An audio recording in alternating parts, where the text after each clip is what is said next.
Hey everyone, Ronan here, and welcome back to the channel. We got a lot to cover today, but as always, we gotta thank the patrons. So Tristan Fick, thank you very much for the support. And as always, everyone, analytics are very important, so please don't forget to drop a like and a comment to help fuel the algorithm. And if this is your first time here, please don't forget to subscribe and turn on notifications so that way you'll never miss another upload. And if you want to support us even further, please consider becoming a YouTube channel member or a patron. You'll get exclusive access to stuff that I don't post on the channel and early access to everything that I do. But with all that being said, let's get into what if Ash won the Hoenn League, the finale part 2. I hope you enjoy.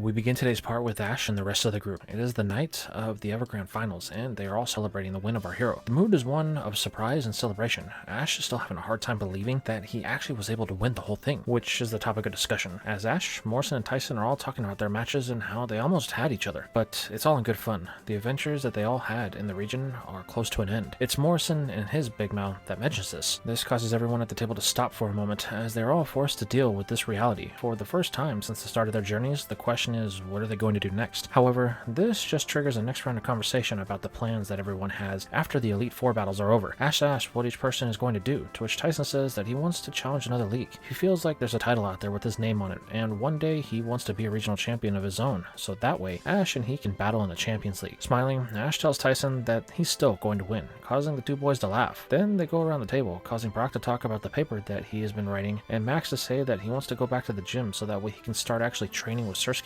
and be ready when he turns 10 to take his own Pokemon journey. Being with May and the others has really made the boys see what the world has to offer, and he can't wait to get a chance for him to experience it when he has his own adventures and not someone else's. This is where it comes to Morrison, and the boy gets real quiet for a moment. Come on, Ash says, what do you want to do? The redhead looks at May and then tears up a little bit. He says that he wants to go back and face his grandfather in a full Pokemon battle. This is where Morrison reveals that he never got a chance to challenge him, so he wants to do it for real and show more just how strong he's become. This statement causes Morrison to get nervous, as he's not sure how everyone will react to this revelation that he didn't beat his grandpa in the final battle. However, it's just positive reinforcement from the whole table, with a little bit of teasing from Max, as the boy still hasn't fully let go of the interaction that they had when they first met. Then it comes time for May to share what she wants to do. However, the girl has been really distant the whole day. It's only grown worse since Ash's victory in the finals, but everyone encourages her to share her plans. However, this causes something that no one was expecting, as May just stands up and yells that it's none of their business before storming off from the table, leaving everyone in a stunned silence. This causes Max to bolt up after her. Ash does the same thing, but Brock tells him to stop. Just let her be. She's not ready to talk about it. The boy sits down, unsure of what to say. May's outburst has killed the mood and his appetite. However, Tyson is the one that breaks the tension, asking what Mr. Goodshow had told him. How is the layout for the Elite Four battles going to go? This breaks Ash out of his trance, as the boy states that he will have a week until the first battle. It's going to be against Sydney. If Ash can win his first battle, then the following battles will happen every 2 days after that, until he either loses or he makes his way to Steven. Morrison then slams his hands on the table. Well, I guess we better get started, the boy says. This causes everyone to look at the redhead puzzled. What are you talking about? Brock questions. Morrison states that he's going to help Ash train until the battle with Sydney, so they need to get started right away. It's important for Ash to be as ready as possible. Morrison then begins to walk to the door, only for Tyson to point out that it's night, so they should maybe wait until the morning light to get started on any type of training. This causes the boy to hang his head, as he realizes that he may have jumped the gun a little. This causes everyone to laugh at him, but this is broken when Tyson tells Ash that Morrison has the right idea. He will also help prepare the boy in any way that he can. Ash smiles, thanking the two for having his back. He can't wait to get started. While those three are discussing their plans, Brock sits quiet at the table, as his thoughts have trailed back to May. Well, her and the old friend that's supposed to be arriving in 2 days' time, Misty. Brock hopes that she gets here soon. The issue with May is getting worse, and he feels that the water specialist is the only one that can offer a perspective that can show May that the world isn't ending. With Brock continuing his inner thoughts, we move outside of the Pokemon Center, to May as she is storming away. However, hot on her tail is Max, as he is yelling for May to wait up. The girl refuses to stop, almost ignoring the boy. Max refuses to give up and puts everything he has to catch up to May before he loses sight of her. Hey, May, stop! What was that all about? He yells. The girl does as commanded,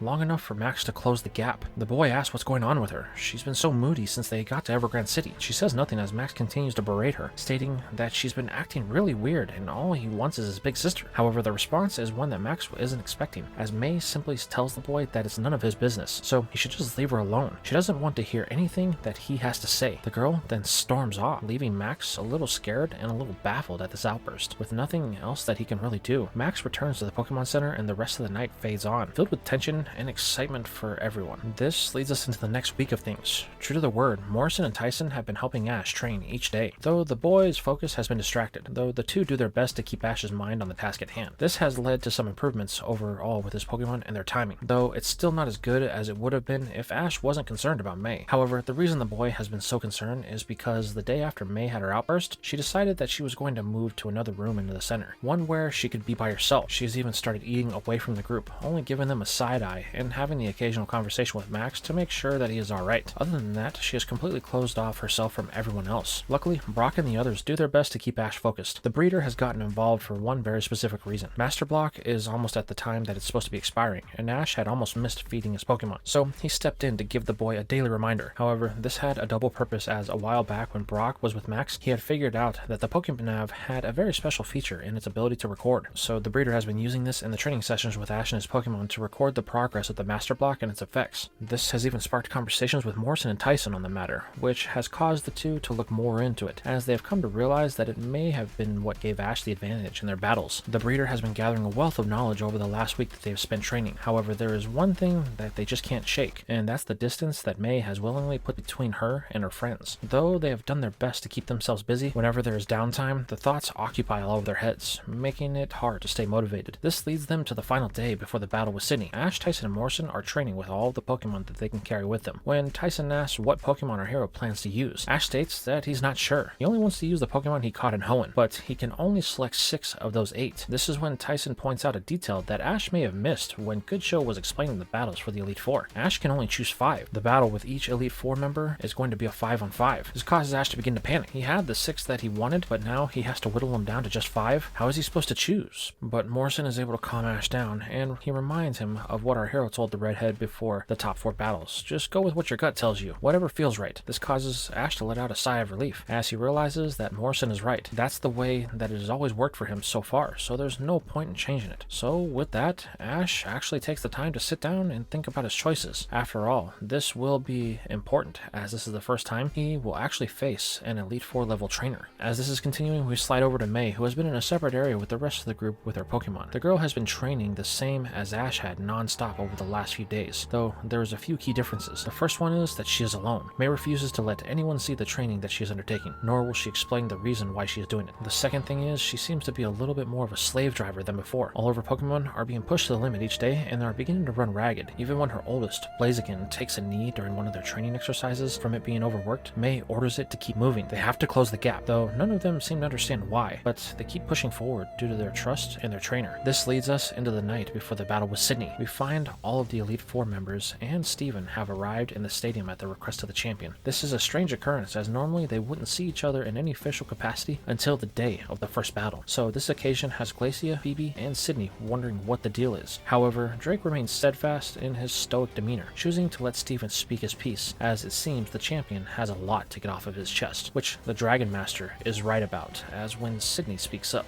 What's this all about? And why is old man Goodshow not here?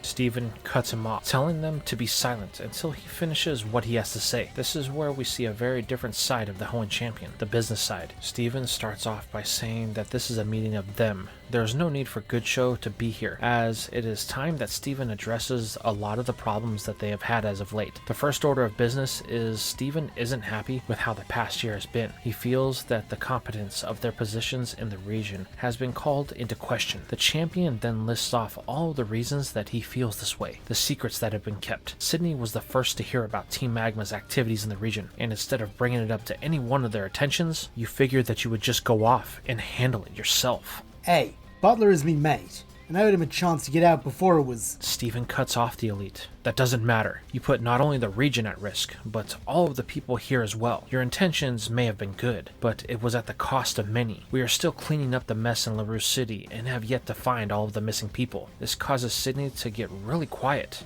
I'm sorry. I didn't mean to cause anyone. The road to the reverse world is paved with good intentions, but don't think that you're the only one that has failed. Phoebe, your family sat on information about Kyogre, information that was vital and could have provided a window to evacuate the areas that were affected by the battle in the southern part of the region. Hey, that's not fair. My grandparents didn't know that someone would come for the red orb, and neither did I. The attack of Team Aqua nearly cost them their lives. So you should have a little more compassion. However, Stephen remains unfazed, merely stating that if there was any type of communication between them, then that wouldn't have happened. They are the only ones to blame for the loss of life, and this burden is to share with you and Sydney. Stephen then turns his wrath to Glacia. However, the elite stops him in his tracks. You will not blame me for any of this. I had no ties to anyone with Team Magma or Aqua. Their goals and people are just as much a mystery to me as they were to you. Stephen seems to think differently. You were just as blind as the others. Your pathetic infatuation with Moore is the reason that you had failed. All of that time you spent in Lava Ridge near Mount Chimney, and not once did you notice any suspicious activity in the town. We know that Team Magma was operating out of there once they found out that Groudon was sealed in the volcano, yet you never saw anything out of the ordinary. This causes the cold-hearted woman to silence herself, as she knows that Stephen speaks the truth. However, he isn't even close to being done. Then there's you, old man. You knew everything about this, and not once did you lift a finger nor offer any warning about the calamity that was to follow. You carry most of the blame for this catastrophe, Drake. The weight of all of the lives that were lost rests with you. Yet, you seem rather unbothered by this, and I must say that it is rather disturbing to see this from a former champion and trainer that is said to have the honor that you do. Stephen then throws everyone for a loop as he motions that Drake leave the Elite Four. He is the most seasoned of all of them, yet his old age has soured his empathy for humanity and the damage that has been done to the region. Luckily, my father is the head of the Devon Corporation. With its resources, we will be able to rebuild, but it will come at a price, which I believe I have made very clear what that is. This causes a complete silence to befall the group as they await the Dragon Master's response. However, Drake's following actions seem to validate every accusation that Stephen has levied against the Elite. The old man just looks out over the stadium. You speak with the passion of youth, the vigor of someone that is yet to truly gain wisdom. While tenacity is an admirable quality, it took me many years to realize that more is needed if you want to be a true leader. As will you, Stephen. This irritates the champion a bit. Quit speaking in riddles, Drake. I demand your resignation from this role you carry at once. This is something that is non-negotiable, and I expect all of you to fall in line, Stephen says. Looking at the other elites, this only gets silence from them, as they consider what is being asked. However, Drake can see the tension and wishes to ease the burden of his fellow elites. This is where the tone of his voice shifts. Stephen, you wish to be the respected leader?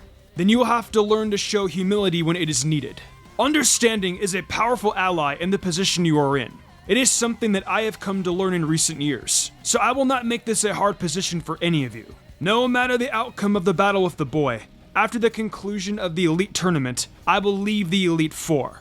Permanently. This causes an audible gasp from everyone for a moment. Well, all except Stephen. I can see that you are seeing things my way, but that doesn't excuse you from the blame that you carry. The destruction is yours, and yours alone. Stephen, you may think this is a choice that you've made for me, but I assure you that it is one that I made on my own. You're right. The decision not to act sooner was one that I must hold until my last breath. But it is the reason that you must heed my words carefully. You must let go of the past. If you hang on to what has happened, then you will never be able to focus on the future. It is something that has plagued me for many years. The destruction of my people. The secret I was sworn to hold. My loss to you. All things that I could not let go of.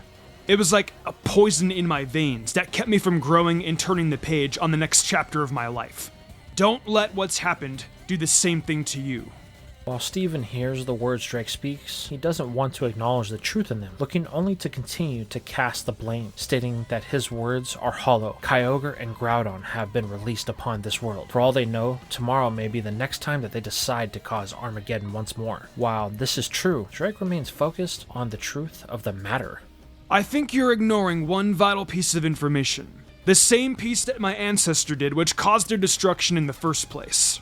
A bit peeved that Drake is even challenging him on this matter, Stephen asks for him to impart the wisdom that only he of many years can see. It's simple. The one thing you have forgotten to take into account is the fact that Kyogre and Groudon are living creatures. They exist in this world just as you and I. The people of the water, land, and sky stole that right from them by stealing them away. You talk about sins? Then there is one that you need to accept. They are a part of the world. No matter how much you try, it is something that you cannot change. So like them and the life they have been granted, I too will do the same. Hopefully, we can all find peace. This has everyone a bit shocked at what Drake has said. In one statement, he has both defended his actions, proved their validity, and undermined Steven, something the champion had not intended when calling this meeting. While Steven simmers under the surface, Drake chooses to address one of the elites. Sydney, tomorrow the fun really starts. You are the first among us with the boy. Whether you guys like it or not, he will be my replacement. So make sure not to hold back. We need to make sure he has the chops to pull his weight. You don't have to worry, old man. I've wanted to go with the boy since I first met him, so I intend to bring me A-game. I hope so, Sydney. If you lose to Ash, you'll never move past the rank of lowest Elite Four member. Oh, come on, Phoebes.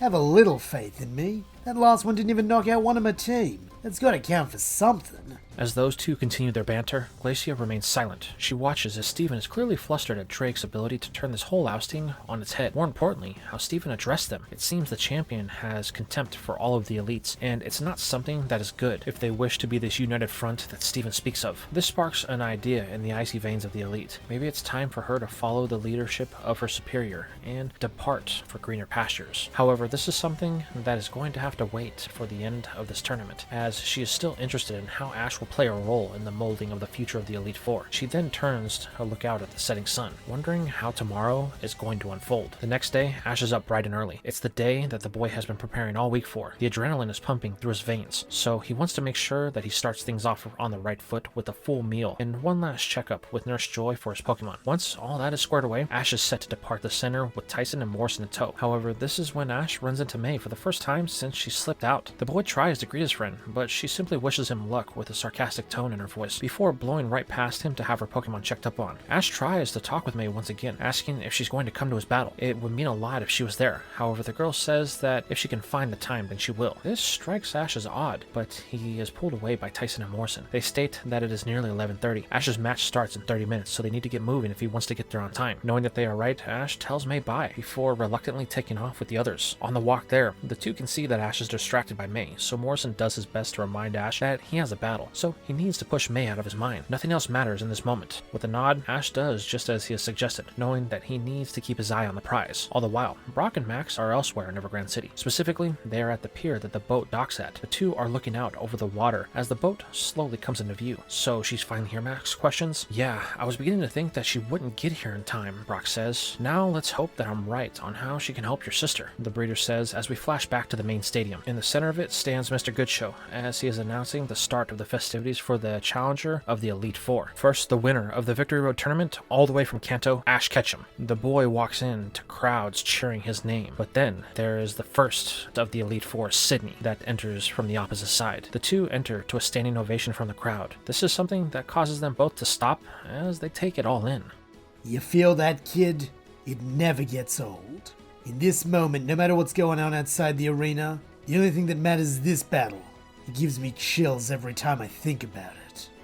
This comment from Sydney causes Ash to stop for a moment as he thinks about May. It's odd that he would say something like that with the encounter that he had had with her just before, but little does Ash know that statement was more for Sydney than the boy. However, it doesn't matter. This is the only thing that matters. Smiling, Ash tells Sydney that he wanted a chance to battle ever since they first met, so he's happy that they're finally going to get it. Sydney couldn't agree more. The two lock eyes as the rules are explained. This will be a 5-on-5 battle. Substitutions will be allowed by both sides. However, there will be a twist. The battlefield will be the choice of the elite, giving them the home field advantage, which to the surprise of Ash, Sydney has chosen to go with the rock battlefield. However, the boy has no issue with this, as it is one that he has had several victories over the last couple of weeks, though he is going to get a chance to see just firsthand how an elite will use it. However, just before the ref gives the go-ahead to start, Ash looks up. In the stands, he can't seem to find a trace of any of his friends. Only Tyson and Morrison are present. The boy hopes that they didn't get locked out, but his attention is going to be brought back when Sydney yells at him.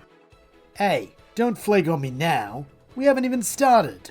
Oh, sorry, Ash says. Don't worry. From this moment forward, you have my undivided attention. Now that's more like it. Let's see if this will be enough to keep you at your word. Come on out, Shiftry, and show him your fair dinkum.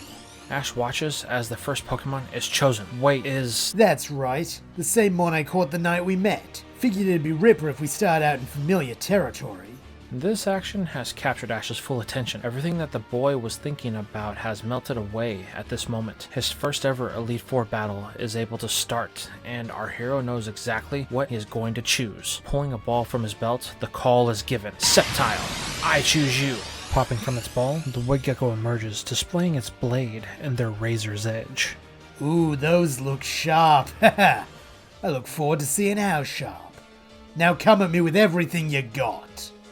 Smiling, Ash is more than happy to oblige as he gives the first command for a quick attack. Speeding down the field, Sceptile looks to close the gap. But Sydney isn't a fool. He watched this thing battle throughout the league and is quick to counter with a double team from Shiftry. The Tengu is quick to make multiple copies of itself, which forces Sceptile to stop as it is unable to see the real one. This leaves it open ever so briefly, allowing the first damage of this battle with the Razor Wind that cuts through the air and into the grass type. The sheer force behind it picks the starter up off the ground and sends it flying through some rocks. Seeing that they need to mitigate the damage, Ash orders a Leaf Blade to cut down any barriers in their way. This prevents any serious damage as Sceptile lands safely. While Ash didn't lose the battle, the message was sent. He's going to have to get creative if he wishes to have any chance of victory. However, he's going to have to think on his feet, as Shiftry is back on the assault again with another Razor Wind. Luckily, Ash had noticed that this attack has some trouble dealing with the battlefield that they are on and has an idea about this. Sceptile, use Rock Tomb. Stomping the ground with all of its strength, the wood gecko summons boulders that are big enough to deflect the current heading its way and create an area that is free of any airflow. However, Ash isn't done, commanding a Leaf Blade with a quick attack that Sceptile uses on the boulders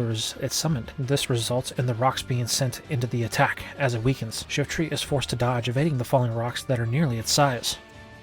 Man, I didn't think it had enough power to do something like that. Oh, you haven't seen anything yet. Now, Sceptile, use Rock Tomb, Ash yells. Sydney is perplexed by this as he watches Sceptile do the same thing that it had done before. But Shiftry is mid-air at this point and out of reach of any of the attacks from Ash. However, this is when he realizes that the target is his Mon as the rocks erupt from under Sceptile, giving it a launching platform. Ordering another Quick Blade combo, as Ash has come to call it, the grass type torpedoes itself into the air at super speed. Quick, Shiftry, use extra sensory. The Tengu's eyes glow as a psychic energy pelts Sceptile from all directions. However, the attack is still coming. With one final attempt, Sydney calls for another Razor Wind that strikes Sceptile, but the grass type is moving too fast for this to matter, as it pushes through the pain to land the blade across the chest of its opponent. Both of the fully evolved combatants drop to the ground. Though Sceptile is forced to take a knee, it is still able to battle, while Shiftry has spirals in its eyes, giving Ash the first win of this competition. Recalling the master of the wind fans, Sydney is a bit perplexed. The boy really knows his Pokemon. If I don't play this a bit more cautious, then I may walk away the loser here. No matter. I think I have just the thing to even up the score. As Sydney is plotting his comeback, Ash decides that he wants to recall Sceptile for the time being. He went all in with that attack and put the wood gecko at risk by dropping its defenses, so it has earned a good rest. However, that doesn't mean that our hero doesn't already have his next choice picked out. That was a great way to start off, don't you think? I really feel like we got the old juices flowing. Now, what do you say we get down to the real business? Suddenly, a malicious smile appears on Sydney's face as he grips his next choice tightly. Ash isn't sure what this is about, but he knows that the elite is just warming up. His all-out attack strategy won't work again. However, the boy thinks that he may have the answer to this next choice. With a signal to start, both trainers send in their choices simultaneously. Popping from the ball, it is revealed that Ash went with his defensive Ice Head Glalie, while Sydney decided that he was going to keep his grass theme going, calling upon his desert-dwelling cactus, Cacturn, for a second Pokemon. While Ash knows he can't underestimate Sydney or his Pokemon, a strange sense of relief grips him as Glalie has the advantage. With a signal given to start the next battle, Ash calls for an Ice Beam, thinking that Cacturn won't be able to deal with it. However, almost as if to say that Ash isn't the only one that can throw caution to the wind, Sydney orders Cacturn to just take the attack. In doing so, this allows it to close the gap between the two, as Sydney executes his revenge with the namesake move, striking Glalie and sending it into the rubble left behind from the previous battle. While this isn't enough to end the Ice type, the message was clear: anything you can do, I can do better, kid. So as Ash tries to figure a way out of this battle, we move back over to the edge of the Evergrande City, where we see Brock and Max walking walking among the shops. However, they are accompanied by a very familiar face in the redhead water specialist Misty. The girl is excited to finally be in Hoenn. After she got off the boat, Brock had questioned her on what took so long. The gym leader explained that the boat ended up getting hijacked by pirates that were trying to steal whatever they could get that was valuable. However, Misty was able to free them once she was able to get out to her Pokemon. But the problem was they disabled the engines, so she had to use her Pokemon to go for help. Luckily, it only took a day to find some. After that, she caught the closest boat to Hoenn. Max is so captivated by this story, stating that he had something like that a while back with some pirates and crazy people that had awakened some super ancient Pokemon. But everything worked out in the end. Misty says that it was the oddest thing. Their leader went by Ghost or Phantasm or something, but either way,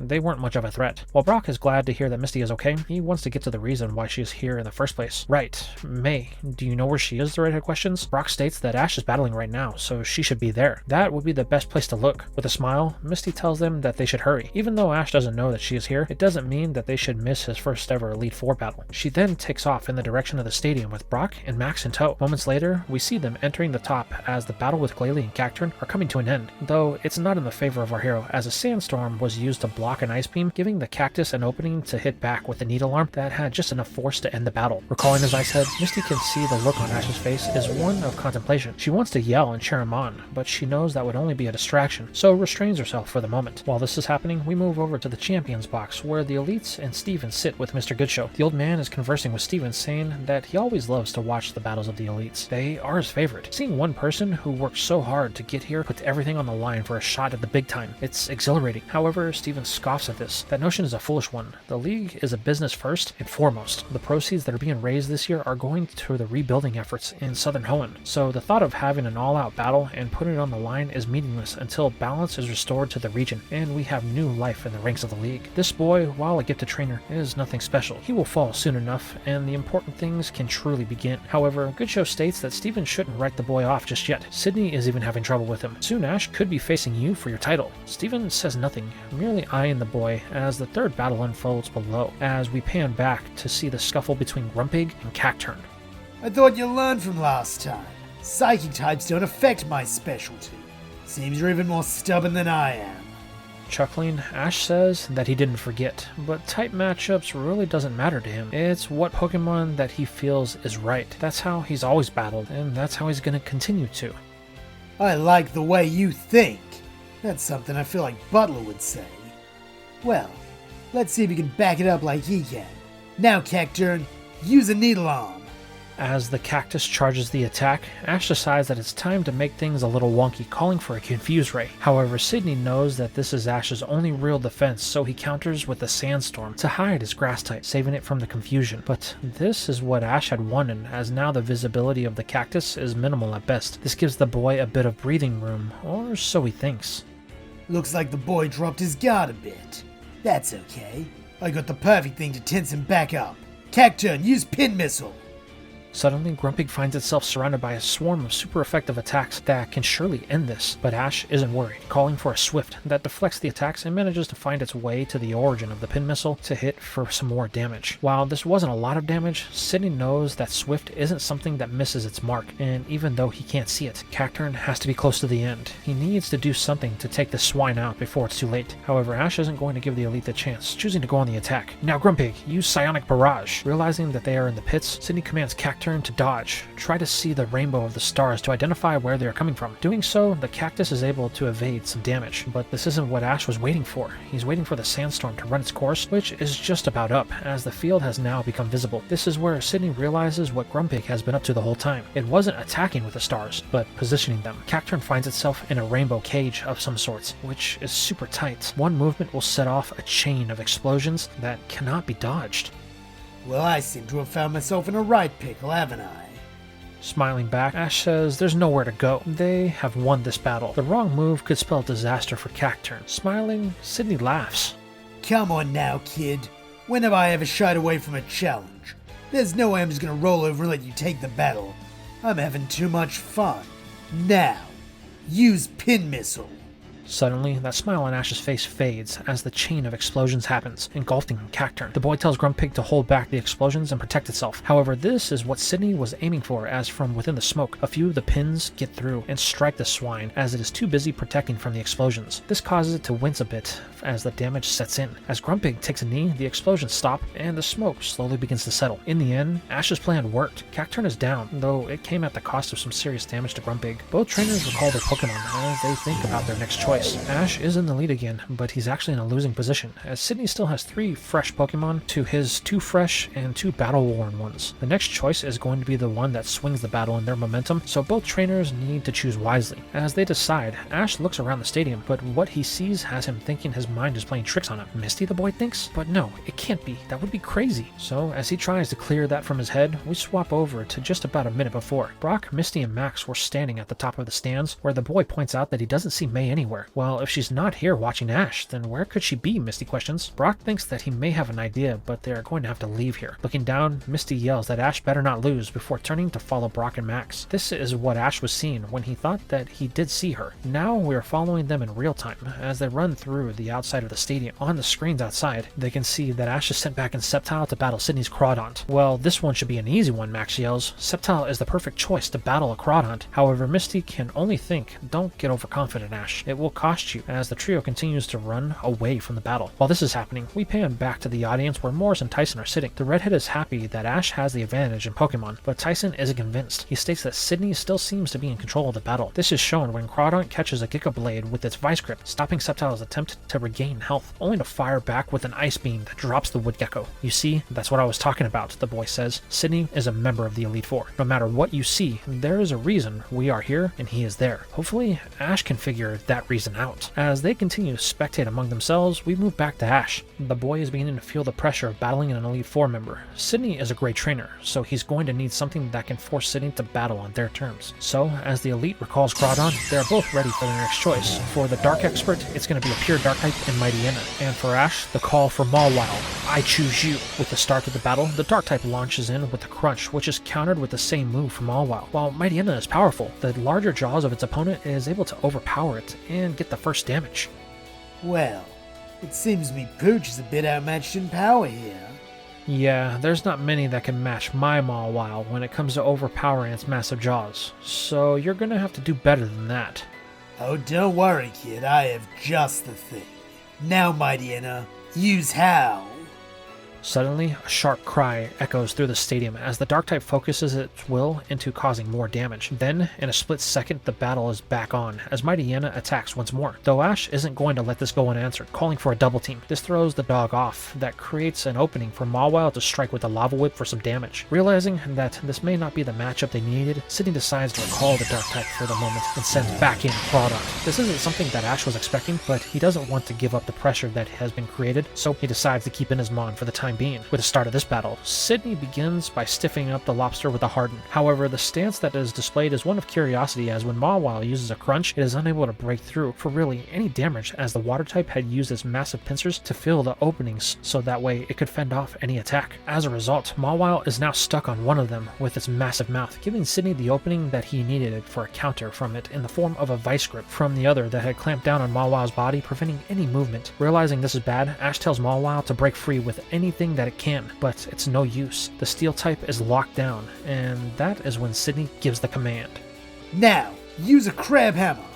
The two massive pincers begin to glow as Crawdaunt jumps into the air. Then it begins to fall, putting all of its weight into it, with Mawile being the one to absorb the brunt of the attack. In a last-ditch effort to break the hold, Ash calls for a hidden power. As the two collide with the rock-teeth terrain, flames engulf both of them. For a moment, the result is unclear, but as the dust settles, Mawile lay with spirals in its eyes, unable to battle any longer. Recalling his Mon, Ash thanks it for the effort that it put in, though he is a bit disappointed that Mawile was unable to do more. However, as he looks out at Sydney and Crawdaunt, the boy realizes that he may have been wrong. The crustacean winces a little bit before being engulfed in flames once again. So a burn, Ash thinks. Maybe things are shifting back our way a little. It's here that Ash turns to his starter. Hey buddy, you're up. With a spark of its cheeks, Pikachu jumps in, ready to face the water type in the next round. Knowing that Crawdaunt doesn't have much miles left on it, Sydney decides that it's best to leave in the lobster and try to get as much damage as possible. With the start of the battle, Ash wants to end this quickly, so he orders for an Iron Tail, but this is met with a Vice Grip that catches the attack before contact. Sydney is feeling pretty confident confident that Ash may have messed up, so in order to take advantage of this, he commands a crab hammer. As the club swings down on Pikachu, Ash smiles, revealing that this is what he wanted, telling Pikachu to roll back and use the momentum of the crab hammer to flip Crawdont into the air. This catches Sydney off guard, as the water type is lifted off of its feet into the air and its pincer is caught by a rock, preventing any damage from Pikachu. The last thing the water type sees is the eyes of the mouse, as it is lit up with a thunderbolt that drops it, bringing this battle to an end as quickly as it began.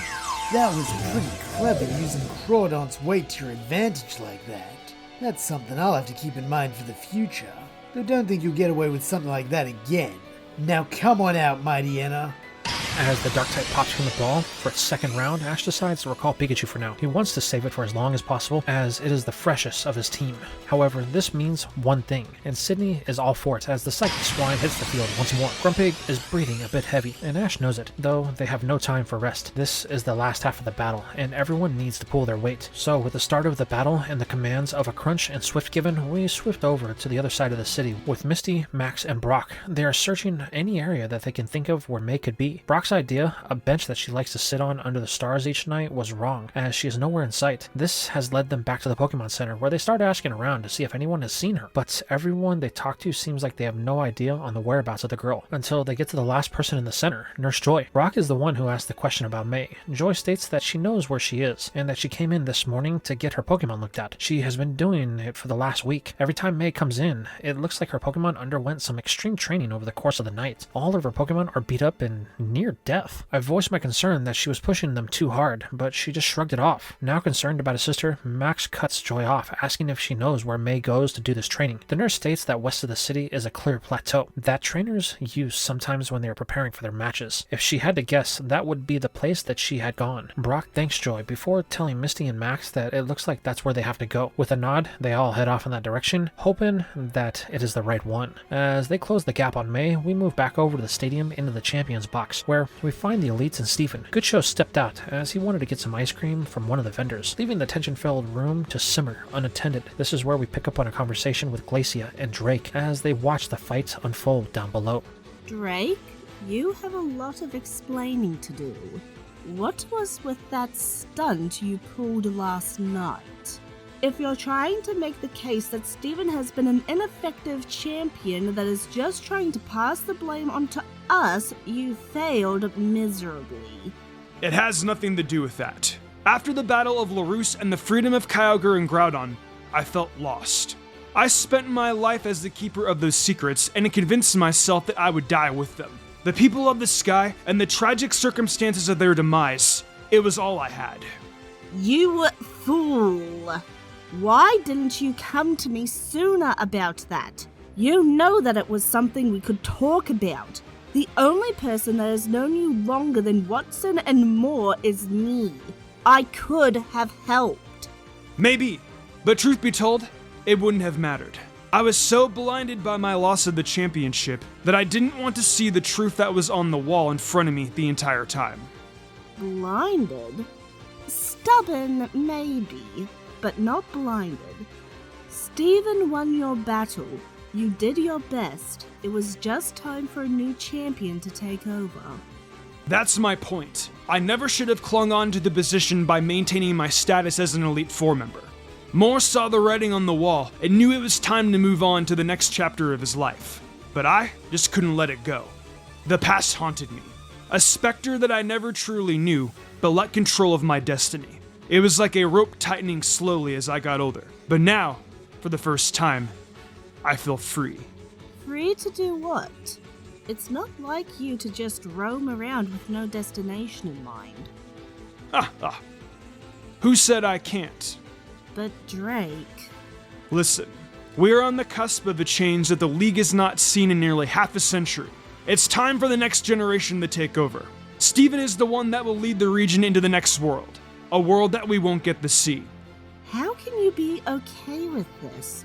You never liked talking about the future, choosing only to live in the moment. That is because I couldn't let go of the past. But look, down there, the future is unfolding before us. There's no telling how far the boy will go in the battles against us. But there's one thing for sure. He will be the next member of the Elite Four. He brings something to the League that we haven't seen since Moore left. And just what is that? It's simple. Optimism. The boy sees the world not as it is, but what it could be. It's a lesson that we all need to be reminded of as we continue to grow. Glacia says nothing to the statement, only thinking about what Drake had said as they watch the final move of the battle with Grumpig and Mightyena unfold as the swine falls to a crunch. This is where we pan back to the battle as things have come to the final road. Ash is down to just Pikachu, while Sydney still has 2 Pokemon left, though truth be told, it might as well be one as Mightyena is on its last leg. Ash can see this and tells Pikachu everything comes down to it. No matter if they win or lose, they need to give it their all here. With a spark, the mouse jumps out, ready to face Mightyena. I'm impressed with how you handled the battle to this point. It's really been fun to see what you can do, kid. But it looks like I have the numbers. So I'll make sure to finish this quickly. Mightyena, use takedown. The doggo sprints forward with the intent to end this, but Ash has other plans, calling for an Iron Tail on the ground. This causes rocks to jump in the path of Mightyena, which the Dark-type charges straight through, doing its best to avoid being hit. While the bigger ones are easy to dodge, the smaller ones are what seems to cause damage. But this isn't the real problem, as Mightyena has lost sight of Pikachu. The mouse uses this time to close the gap between the two of them so that Ash wouldn't have any obstacles in his way, calling for a Thunderbolt that lights it up, dropping Sydney's pooch and bringing this battle to a close. Pikachu sparks as the Elite recalls the Dark-type. That's good work. Though it cost me one of my mates, I'm glad you're able to take that win, because now the real fun begins. You already know my final choice very well. Absol True Blue, come out! Emerging from the ball is the Pokemon that Ash had been waiting for this whole time. This action has caused everyone in the stadium to fall silent. The tension is palpitating as the 2 Pokemon stare each other down. Absol's me first Pokemon. It's been with me through everything, so it won't fall easy. I hope you came for the long haul, because if you can't go the distance, it'll leave you deader than a dead Delcatty's dogger. Mark my words, mate. Ash knows this won't be easy, but he tells Sydney that he wouldn't have it any other way. He just wants him to not hold back. Come at Pikachu and me with everything you got. Oh, I intend to. Now, Absol, use Quick Attack. The Dark-type blurs down the battlefield, only to be matched with the same attack from Pikachu. It appears the two stalemate, but only for a moment as Pikachu is overwhelmed with the contact and is pushed back into some boulders. As the mouse slams into them, Absol refuses to give any space as it is on the attack with a slash. Pikachu dodge, Ash yells. The mouse is barely able to get out of the way before the blade on Absol slices through the rock with no effort at all. Man, that thing is sharp. Pikachu, we are going to have to be careful. If you get hit, this could be over. The mouse sparks, ready for the next exchange. Sydney pulls no punches in his next command in an aerial ace. Ash watches as the Dark-type vanishes, only to reappear seconds later in front of Pikachu, landing the first damage of this battle and sending the mouse into another rock pile. This buries the Electric-type, signaling that the battle may already be over. However, Ash refuses to believe that, ordering an Iron Tail, which the mouse uses to break free, though it is now a bit wobbly from that last encounter. Man, we need to slow Absol down, Ash thinks, or Pikachu won't last much longer. If only there was a way. But then Ash realizes something. All of that movement that Absol had used before were contact moves. There may be a way. Pikachu, use an Iron Tail. The mouse charges it and slams into the Dark-type, but Sydney is quick to counter with a feint attack that allows for a dodge, only to land another hit on Pikachu. But this wasn't what Ash was looking for, so he calls for it again and again, leaving not only Sydney, but the rest of the stadium to wonder what Ash is trying to do. However, across the region, Norman is watching the battle, knowing full well what is going on. The question is, can Ash do it before Pikachu runs out of steam? But just as the leader wonders this, he sees it. A spark. Back in the battle, Absol flinches in pain as electric sparks surge through it. This is when Sydney clues in. Wait, you took all that damage just to paralyze Absol? Smiling, Ash simply says maybe he did, but either way, Absol won't be dodging any more attacks. That was a brave play, kid, I like it. But I'm afraid it was a bit misguided. Look, your Pikachu's nearly out of juice, while Absol is still raring to go. However, Ash refuses to falter. Pikachu and I aren't even close to being done. Right, buddy? The mouse sparks, though it winces a bit. I knew it. Only a little more and this battle will be over. Now, Absol, use Slash.